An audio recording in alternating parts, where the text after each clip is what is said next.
Didn't you used to be the ship's librarian? I still am. So, is that a library book in your pocket? Or are you just glad to see me?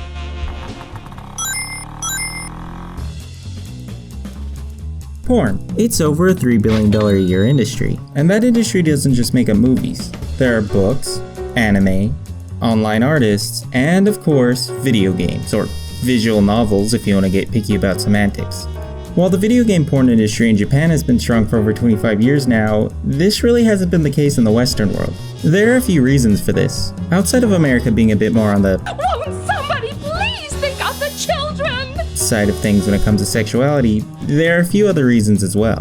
For starters, to make a movie 20 years ago, the bare minimum you needed was an actor or two and someone who could hold a camera and perform basic editing. On the other hand, making an animated game would require several artists, at least one animator, and a few programmers, all of which require a bit more technical knowledge than holding a camera still or moving your hips back and forth.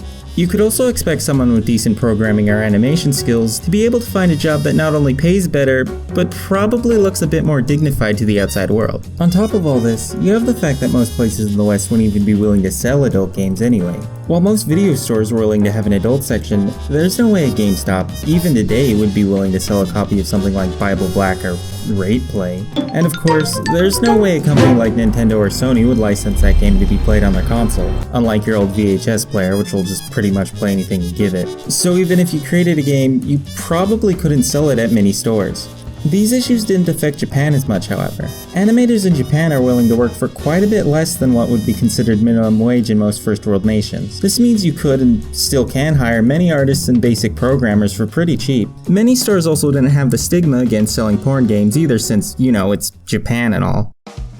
Keeping all this in mind, it's really no wonder why the Japanese porn game industry is so much bigger than ours.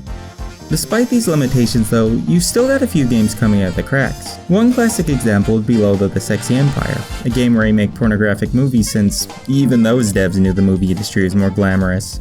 The series was successful enough to have a few sequels, but considering they decided to jump to 3D after the first game, I doubt most people find 90s 3D graphics attractive anymore. We also have the Leisure Suit Larry games, which are pretty well known even to this day, though by today's standards, the games are pretty softcore. Things have changed a lot since the 90s though.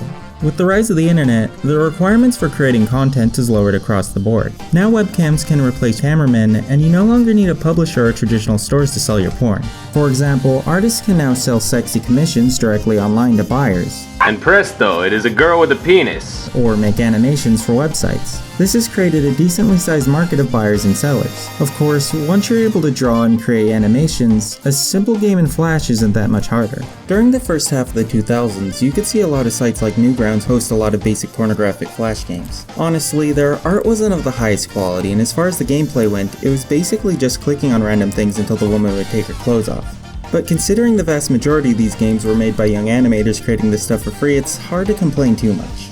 It wasn't until the rise of sites like Patreon that you'd begin to see any real amount of ambitious projects take off. If you don't know what Patreon is, imagine those Feed the Children advertisements that ask you to donate to starving children, but replace the starving children with Let's Players and porn makers, and that's pretty much it.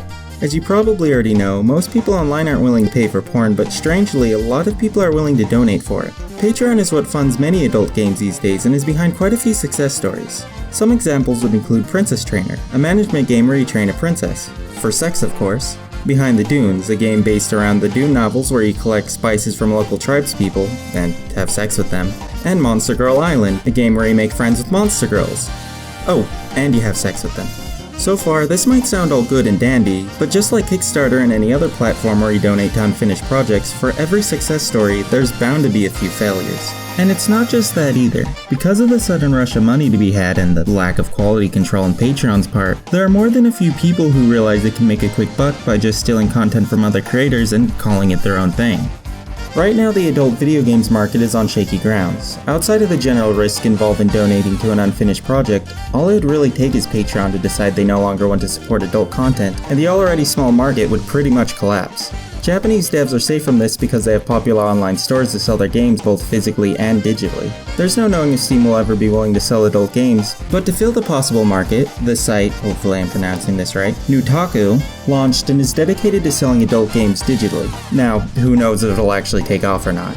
I think the adult games market in the West has a lot of potential to grow. There are a lot of artists and a lot of programmers now who are more than willing to create porn, and there's a decently sized audience willing to play these games. And if VR porn ever takes off, that could be a huge growth to the market as well. So, in the end, I would say I'm optimistic about the future of adult Western games. After all, it's not like the video game industry is ever going to have a shortage of horny boys wanting to see digital breasts. Western developers just need to figure out how to properly get their money.